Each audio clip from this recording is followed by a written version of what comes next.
Iran వెనకాల కనుక ఏమన్నా దేశాలు వస్తే అప్పుడు మూడో ప్రపంచ యుద్ధం అవ్వాలి. ఇరాన్ వెనకాల వస్తే ఇరాన్కి ఏ దేశము రావట్లేదు కదా తోడు.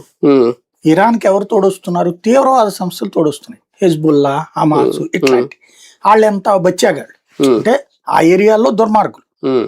వాళ్ళని ఎట్లాగూ హమాస్ వాళ్ళని లేపడేసింది ఇజ్రాయెల్. లెబనాన్ వాళ్ళని ఒక్క సావులు చంపుతుంది ఒక్కొక్కడిని. ఇరాన్ తయారు చేసిన తీవ్రవాదులు వాళ్ళు, అంతకు మించి ఏం లేదు. ఇరాన్ కి రష్యా ఏం అండగా ఉండట్లేదు, అంటే మాటలతో అండ ఉంటది. ఆయుధాలు కావాలంటే సాయం చేస్తుంది, డబ్బులు తీసుకునే, ఫ్రీగా ఏం చేయదు. చైనా రష్యా ఇప్పుడు ఈ యుద్ధం కారణంగా లాభపడుతున్నాయి. ఆయుధాలు అమ్ముకుని కొనుక్కుని ఇది లాభపడుతున్నాయి వీళ్ళిద్దరు. వీళ్ళు కొనుక్కుని లాభమా అంటే డబ్బులు తగలేసుకుంటారు. తప్పదు. బేసిక్ సమస్య ఏంటంటే ఇరాన్కి ఏకైక సమస్య మతరాజ్య స్థాపన తన దేశం వరకు తను అనుకుని ఆగిపోతే నడిచిపోయేది. తన మతరాజ్య స్థాపన వరకైనా పర్లేదు, వేరే భూమి మీద వేరే మతాలు నాశనం అయిపోవాలని కోరుకున్నప్పుడు వచ్చిన ప్రమాదం ఇది.